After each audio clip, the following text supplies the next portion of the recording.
So now we're going to look at the propaganda, the idea of it, and how obviously Lenin, upon his arrival, would use it. We're in February, or we're actually in March now. So remember, he won't take control until October. So what's he do in these 8 months to gain a massive following? You can note take this, you can write this anywhere on a piece of paper, or otherwise you can just quickly listen and just refresh what propaganda is.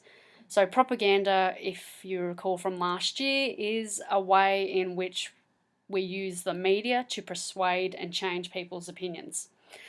Propaganda is used to sell normally one idea. You use the media to get your viewpoint across and only your viewpoint. When you're delivering these messages, whether it's through radio, through pamphlets, through newspapers, the information that you're putting out is being really well thought out, so it's very selective and it's generally very biased. It's only giving your viewpoint, it's discarding anyone else's viewpoints because you don't want other people's opinions. The point of propaganda is to make sure that your message is the most clearest and loudest, that people only tune in to your message. They get to the point where they don't believe what others are telling them. Your message is the winner.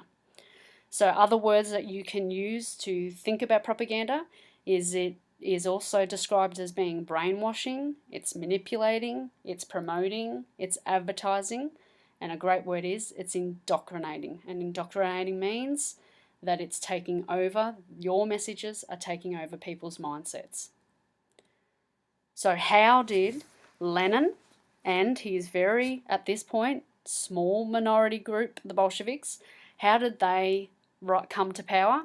And I can tell you, the biggest means at which they come to power was they were revolutionary in the fact that they used propaganda in a way that nobody in history had used to that point.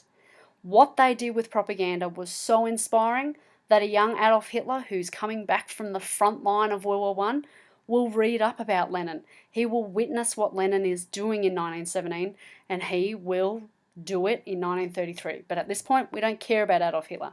We want to look at the first propaganda genius of the 20th century, and that was Lenin. Lenin is one of the first leaders to essentially realize that the media is a growth area. He's realizing that technology, because of the Industrial Revolution and because of the war, people are actually connecting with each other on a grand scale more than they ever have before in human history. So Lenin is realizing that media is going to be a growth area. So he starts to get his message out, not just doing what normal politicians did in that day. They only used pamphlets and newspapers. He starts to diversify. He's seeing that radio has come in. Radio came into Russia in 1917. Yes, at first radio would have only been bought by those who are wealthy, but it doesn't matter. He's still getting out a message, hoping that even wealthy people will turn to his ideas. He's using the age-old idea of newspapers, and if you remember when we did look at him, he had his own newspaper, and it was called the Pravda, and it meant in English the Spark. So he already has his own newspaper. He has been using that since 1905. And now, of course, his newspaper is ramping up in the amount of publications because he's actually back in Russia. The other thing that he is realizing is film is becoming something that is a great commodity. Yes, there aren't heaps of cinemas at the time, but people are really enjoying, if they have money, they are spending it on going to the cinema. So he is making little short films to show before the big films, and that is a great way to capture people's imagination because people are attracted to visual stimuli. And you've got to remember in 1917, film would have been one of the newest things ever. To see a film, to see moving images would have blown people's minds. The other thing that Lenin has done well is, you've just seen it, he's arrived at Finland Station and bam, he's straight into a public speech. He knows that his skills are his oratory skills. He is a great speaker, he is famously smart, but what he had that other politicians didn't have was he had a way to communicate to the people. He sold really hard thinking ideas. He put them into little simple slogans. He talked in short sentences. He spoke softly, he built up his speeches until he was frantic. All the things that Adolf Hitler, you remember, did, they came from Lenin. He realized the power of speaking. He realized that he would capture people's hearts and minds if he could be mesmerizing, inspirational, hypnotic. And lucky last, a feature that we'll really look at, is he realized the power of posters. You can sell a simple message in one word and one colour. And he realised that posters were probably going to be most effective in 1917 because Russia is so large, it takes so much time to get things anywhere, and posters are easy to distribute, they're cost effective, they're cheap, and anybody can look at them and get a simple idea. I'm going to bypass this. We don't need this. Okay, one of the other things that Lenin is famous for is he was innovative. That means he was creative. He tried to think about things that weren't being used by other politicians because he wanted to capture the people's imaginations. And one of the things that he is most famous for is he realizes moving image, my little films, little clips, there is no way that a peasant will ever get to see these because a peasant just doesn't have money, and a peasant just is not going to trek hundreds of miles to go to a cinema to watch a film I'm going to put out. So realizing the power of film, this is a genius idea. He gets trains, he gets people to invest in him, he puts this money into trains, which he sends trains to the countryside to the peasants, and in these trains he shows them moving images.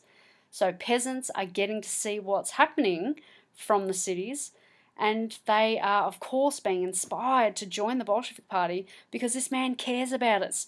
He's actually sent trains from Petrograd to go hundreds of miles out to see us, and he cares about us. He's going to tell us how he is going to help us.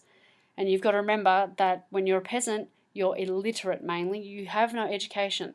So these trains that showed you visual documents, showed you little clips, won the people's hearts and minds. They became masters of modern propaganda. From the wagons of special agit-prop trains, party workers acted out political dramas.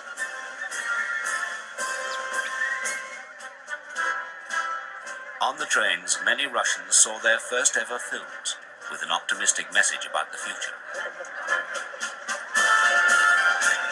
Posters put across the central ideas of communism, as conceived by the 19th century German Karl Marx and adapted by Lenin. At the heart was the idea of class struggle. In the past, the capitalists had exploited the downtrodden workers. Now the proletariat was to take control.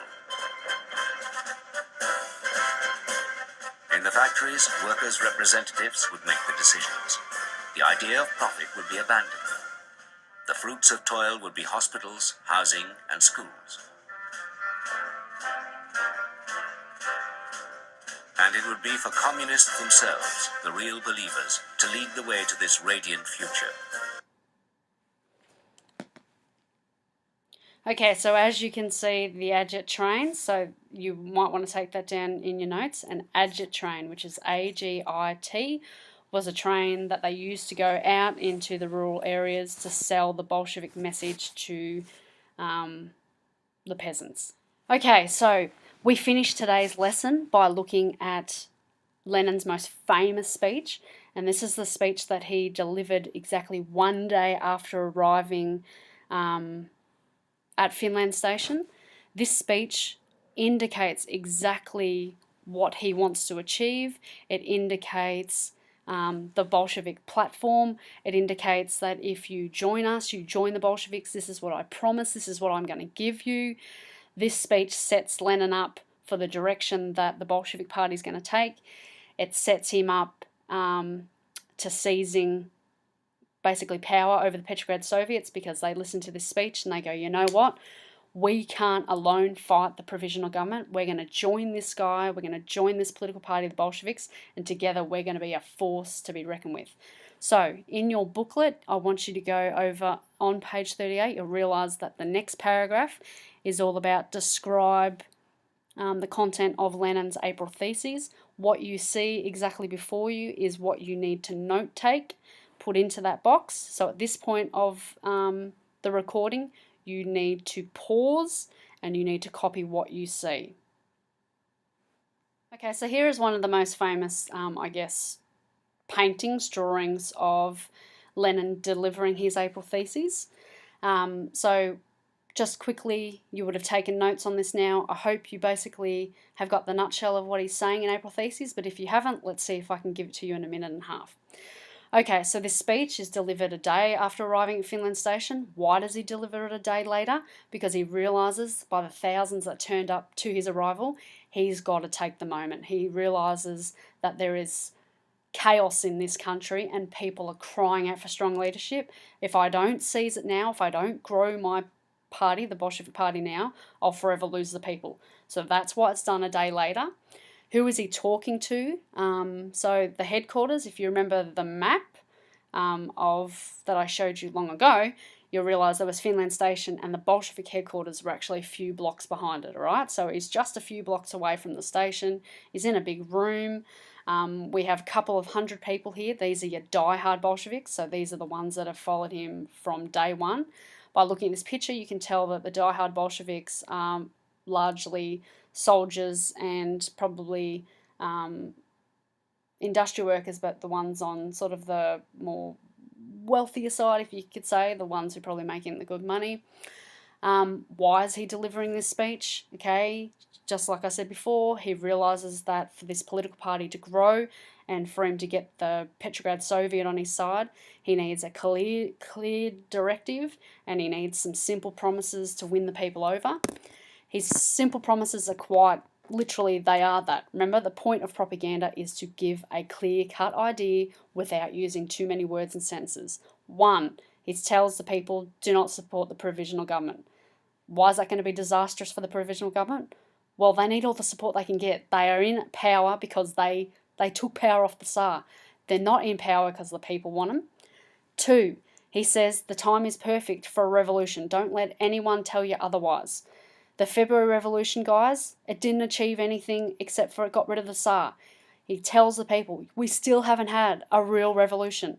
The real revolution is you guys coming into power. Number 3, he has realised the power of anti-propaganda, okay, so anti-war propaganda. So here amongst all these people, he's telling them, you've got to keep getting the propaganda out to the soldiers. We need the soldiers to desert the war, because if they desert the war, the provisional government will cave just like the Tsar did. Number 4, he is really pushing number 4 the most, which is factories should be given to the Petrograd Soviet on behalf of the workers. So remember, the Petrograd Soviet are your people like Leon Trotsky, they're leaders. Petrograd Soviet is leaders who are working on behalf of the workers. So he is telling them, let's seize the factory, let's put the factories in the hands of these committee workers, these Petrograd Soviet men, and they will manage them on behalf of you guys. All right, provisional government out the window. Factory owners, all these bourgeoisie who have been exploiting you, out the window, because we will run the factories on behalf of you. And number 4, the one that will take a while to get to the peasants, but it's a great message in itself, he is saying, peasants, you have been ripped off. You've been ripped off ever since you have become free. And you've been ripped off by these noble landowners who have got so much money, they're still charging you rent to work in small plots on our land, even though you were given that land by the government. So he's saying, peasants, you need to join the workers, you need to rise up. We need to get rid of these people who are exploiting you all. And that was the point of the April Theses. A clear directive, clear propaganda piece with simple messages, down with the provisional government, get on the backs of the Petrograd Soviet, and then we know in his mind, strategically, he will then work on Leon Trotsky to bring the Soviets over. And how do we know that? Let's look at this picture a bit closer. 1, that's Stalin. So we know that Stalin is someone that is working behind with Lenin. And number 2, there's Trotsky. That proves for us that the Petrograd Soviet has nearly come across to the Bolsheviks, because there is their leader. All right, so the April Theses were pivotal. Lenin knew that in this speech he had to convince Trotsky. Once he convinced Trotsky, he had the Petrograd Soviet in his side. And once he had the Petrograd Soviet, they are going to order all workers to join the Bolshevik Party. Okay, one thing that we did explore last year in Nazi Germany was the power of propaganda, and we really looked into posters. Well, as I'm telling you, obviously Nazi Germany occurred because it copied largely what Lenin and the Bolsheviks did. So here we are, we're now in March of 1917, we're still in this disastrous war. Lenin's come via Switzerland, he's made his way in, and he is slowly capturing the people's hearts and minds and turning them really against the provisional government. Now, one way that he realises that he's going to get his message out is by using posters. Now, he's going to use posters more than he uses film and more than he uses radio, because they're still in their infancy. They're still, cinemas haven't been built everywhere and not everyone owns a radio. So the means by which he will be able to get on to everybody is through the use of posters. Now, posters are used because they're cheap, they're easy to distribute. He can print out as many as he can a day, and they can be delivered overnight. They're easy to distribute because you can stick them up in prominent places. You can go to schools and stick them up. You can go to, remember, there would be town squares, town halls. So they're a visible reminder of what a party stands for. So these posters are going to be used wisely because they're going to sell a message, and a very short, sharp message. And if we look at the propaganda poster we've got right here, Lenin is telling you who he wants to follow him. The sickle is the peasants. The hammer is the industrial worker. Together, if we band together, we will take ownership of this country. Now, the other thing about Lenin, which I'm trying to hash onto you very clearly, is he is a man of short, sharp sentences, short, sharp slogans. Because the one thing that he realizes is, if I'm going to keep pushing a message, I can't give a long-winded paragraph. People aren't going to remember a paragraph or a bloody essay of talking, but they will remember 3 words. They will remember a message that I just put out short, sharp, and very honestly. So here in your note-taking, down in the April thesis, you must put in that his 2 most powerful slogans were peace, bread and land, and his other one was all power to the Soviets. We're going to focus on peace, bread and land first. Okay, perfect message. Peace. He's telling you, if you get me into power, I'll bring you peace. That means I'll get you out of World War I. The forced peasants, conscription, no longer. You can go back to your farms, you can go back to your families, you can go back to making your money. And peace, industrial workers. You won't have to work so hard and in terrible conditions, because you're not going to have to be rationing your bread and all these sort of things, because there'll be peace. We won't have to work towards supporting a war effort. Secondly, he says bread. That appeals to both peasants and to industrial workers. We know in a war you have to ration your belongings. So now he's promising people food. And lastly, his last promise is land. And that is supposed to capture the 90 million peasants. Their whole life, have just wanted small plots of land to farm, to provide for their family, to make a nice, comfortable living that they can just have the basics. And he is telling you, put me in power and I will give you land. So the message is simple. Peace out of World War I. Bread, no more rations, and land, peasants, you can own your own property and begin to be independent of the government.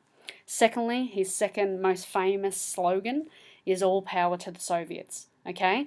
So basically he is saying, power, let's get my party in control, let's get the Bolshevik party, let's seize power, let's take over the provisional government, and I promise I will be your leader, but I'll make sure that the Soviets have power. Who are the Soviets again? He's telling them the workers. So that basically means all power to the workers. So here we go, let's watch how this worked. Here's Lenin giving his April thesis speech.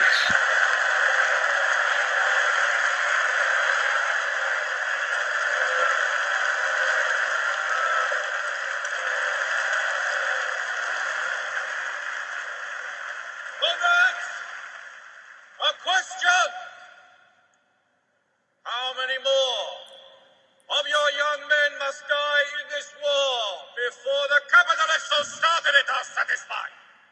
before they have enough profit from building the tanks, the guns, the shells. How many?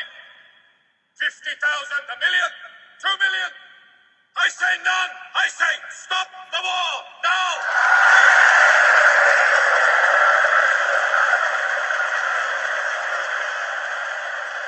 Our demands are simple.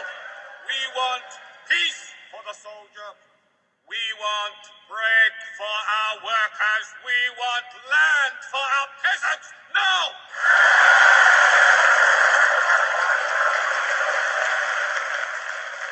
But that is only the beginning. When we come to power, we will utterly change this nation into something the world has never seen before. Under communism, Russia will be governed by the people. In one great armed militia, ordinary people running their everyday affairs themselves. The dictatorship of the proletariat. He made the people feel wanted.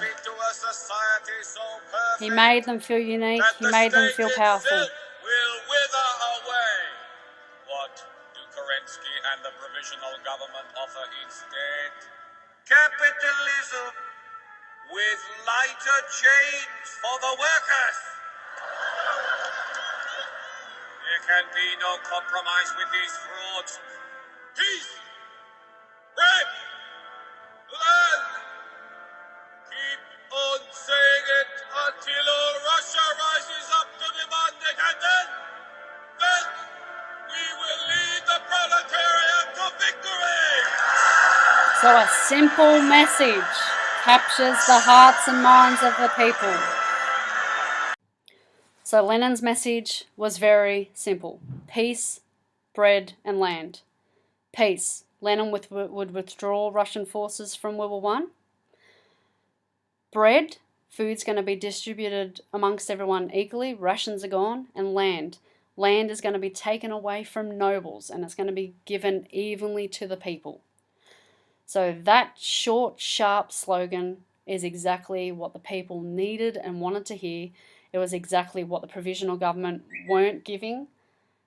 They've already been in charge for about 6 months and life hasn't got better. Life has actually got worse for so many more millions. Lenin's message is simple. Okay, your next task is you will find in room 10, where you are, that there is a wall which has propaganda and it is just filled with propaganda posters. I want you to take yourself over there, move your desk, move your chair, whatever, but you need to take your booklet over with you and you need to go to pages 41 and 42 of your booklet, and you will realise on 41 that this is actually from last year's group. What they did was they sat there and they looked at all those posters and they put them under subheadings. So looking at all those posters, they observed what the main colours were of Bolshevik posters. So you're looking at Bolshevik posters, obviously.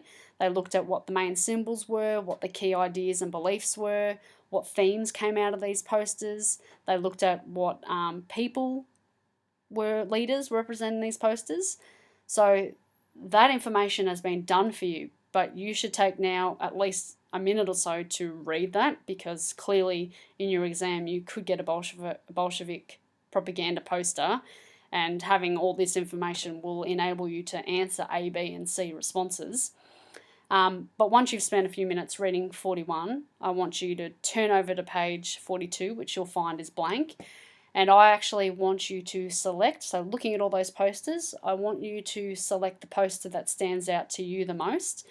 And you better take a picture of it now, or if you're running out of time, because this is your homework, next Monday when I see you, I am going to ask each and every one of you to talk to me about your poster, so you'll share your information to the class. So all of you make sure that you do not choose the same poster, you must choose different ones.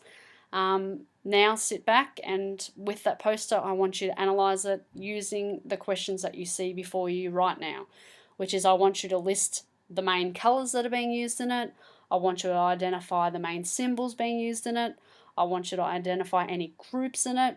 Is there any events depicted in it?